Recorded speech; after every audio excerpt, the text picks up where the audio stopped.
I don't really think people understand what inflammation is, how they get it, and we always get asked questions on what can we do about it. So it's a big topic. And so I thought we'd first talk about what it is. And most people don't realize, I think we know this intuitively, but we don't realize that it's an immune response.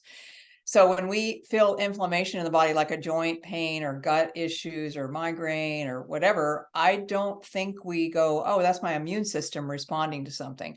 It doesn't seem to, we don't connect the two. But if you've ever cut yourself, like a finger, let's say you cut your finger, right? It's going to get red, it's going to get swollen, and it's going to be inflamed. And that is your immune system trying to heal your finger. So it's doing its job, and we want it to do that. We want it to do its job. The problem is when it's chronic and it's all the time. So we have an innate immune system. That's an immune system that is the first line of defense. It's going to be the first line of defense if a virus comes in, a pathogen comes in. Let's say maybe you eat a food that your body doesn't like. Your innate immune system is going to respond. And so that's a good thing. We want that to happen. And if it can handle the situation, it's good. It's okay. If it can't, it sends out for the armies, right? And then that's the adaptive immune system, your T cells and your B cells and all these different things that show up on the scene. And they are going to be a little bit heavier of a hammer in attacking something.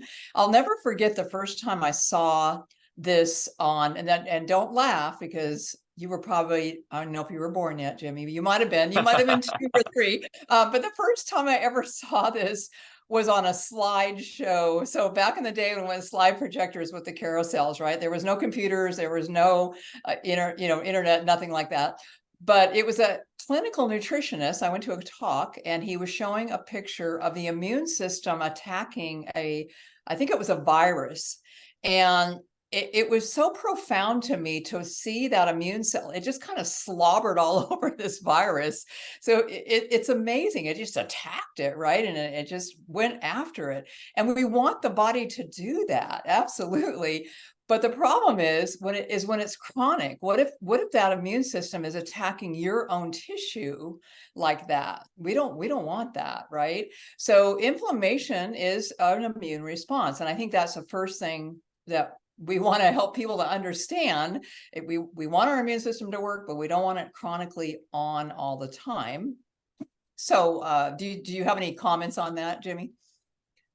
Yeah. And so first, I'm actually older than most people think. So I remember in school, it's like, I'm not sure if this is what you're talking about in regards to slides. There was a carousel and they would put little individual slides and then it would project into the That's what I'm talking about.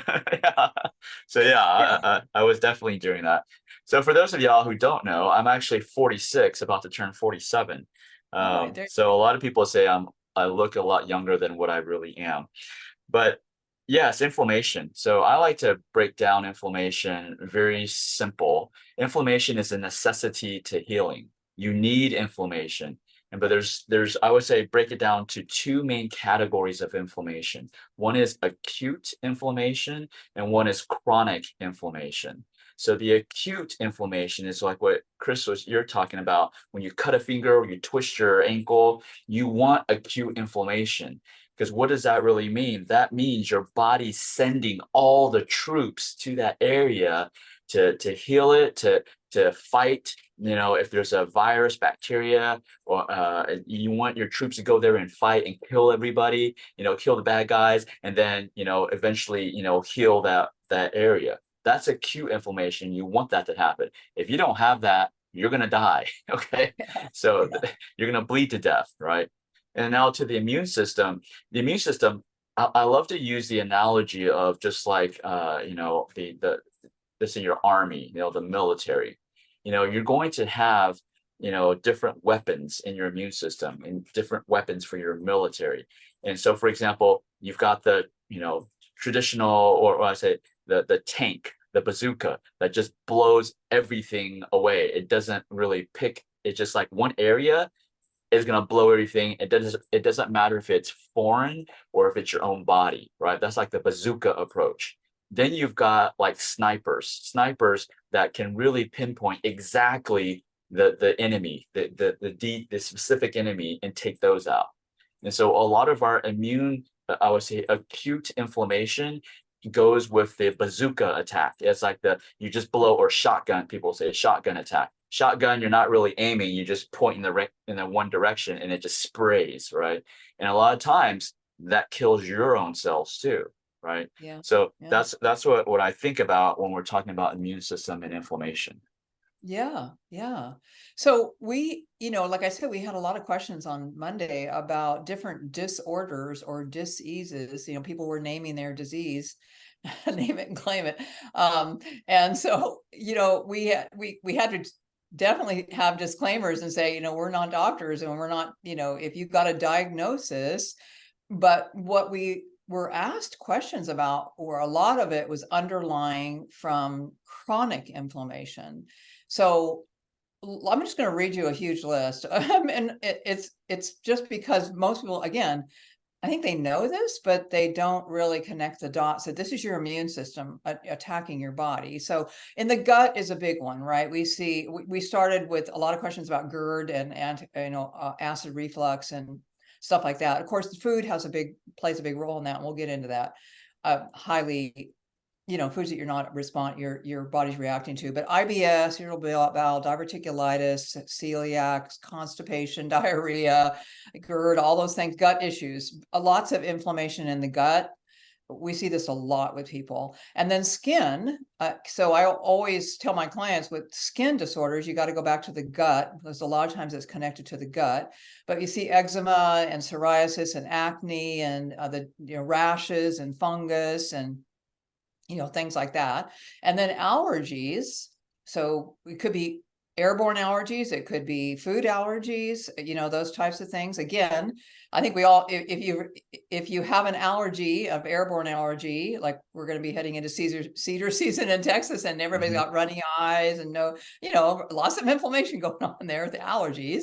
And then you have joint and tissue inflammation. So that's where we really feel it in our joints, and if we're moving around our neck or sore or whatever like that. But then we get into the autoimmune conditions. So those are super serious, rheumatoid arthritis and lupus and Crohn's and inflammatory bowel disease and, Hashimoto's, you see a lot of Hashimoto's. So there are 100 different autoimmune diseases now, 100 different autoimmune diseases. Is that wild? And there's 50 million Americans with one or more autoimmune disease, 50 million. So something's wrong here. Something's definitely out of whack. And, I see it because I've been in this field for so long. Like I said, when I went to school, it was, slideshows and things like that. We didn't see this, 20 years ago, I didn't see this like I see it now. And so we'll talk a little bit about why that might be, but, any thoughts on this whole autoimmune and all the issues correlated with inflammation? You probably see it Well, in your clinic, right? yeah, we see so much autoimmune in our clinic. It's like, I mean, the statistics that you just quoted, that's just crazy. Yeah, 100 million different types of autoimmune, and 50 million people are getting. So let's think about, I mean, for me, I like to think about things logically. Yes, medicine is advancing here in the US. And but if you can view it from one point. If it's advancing, why are we having so many more of these autoimmune problems, right? You can say on one hand, oh, it's because technology now is able to identify these autoimmune. Yes, that also comes into play, but people are getting sicker. And we have seen that definitely in the past, since post-COVID. COVID really brought out how sick we were Yeah. as a nation and as a community. I mean, it's just because people were less active, so all the problems, came out. And so the if the solutions, technology and the solutions, the new discoveries, medical discoveries, we're really fixing the problem, we should have less autoimmune, not more, right? If the food, was really healthy for us, we should have less autoimmune, not more. We have so much more like Crohn's disease, gluten sensitivity, more than usual, right? And it's getting worse every year. So our food's getting worse, our health is getting worse. If you are tired, if you haven't noticed that just within your own family, it's time to pay attention because what we are doing isn't working. It's like Einstein said, if you keep doing the same thing and expecting a different result, we're literally clinically insane. And Yeah. so that's what's happening in our society is we keep on doing the same thing. Okay, yeah, and a lot of things, not to get off too much off topic, is you're trying to, listen to someone who hasn't, I would say, doesn't have the skill set or the, I would say the results to tell you what to do with your health. And I'm talking about insurance. People are looking to insurance to solve their health problems. Insurance is not solving your health problem. Insurance wants you to stay sick so that you can continue to pay for more health insurance, more medications. But that's a whole another topic. So just think about logically, simply. If food was better, medicine was better, why do we have a extreme growth of autoimmune problems? Yeah, yeah, that's a really good question to ask. Do you still do in your clinic? I know when we came there, you did with my husband, you did a thermography, a whole body Hmm. thermography, looking for Yes, inflammation, and that was fascinating to me because I've done thermography instead of mammography for breast, mhm, which will show if you have a tumor, it'll show it really, really early, and it shows up as heat because it's got to be fed. But you did the whole body, and mhm. that must be amazing to look at people's bodies with that thermography machine and see the inflammation in the body. Oh yeah. So the thermography, for those of you who are not familiar with it, it doesn't detect all inflammation, but it does give one of the pieces of the puzzle, right? And we do it for the whole body because our bodies naturally emit infrared heat, and that heat is generated through your blood circulation. So areas where you have more inflammation, it's going to show up bright red hot. And areas where the opposite extreme, where there's like minimal circulation, it's going to show up black cold. And so Mm. we use that to monitor the treatments for our patients. And yes, I mean, every time a patient improves symptomatically, we can also see their thermography scan improve as well. Because guess Yeah, what? Circulation is improving. yeah, and inflammation is going down.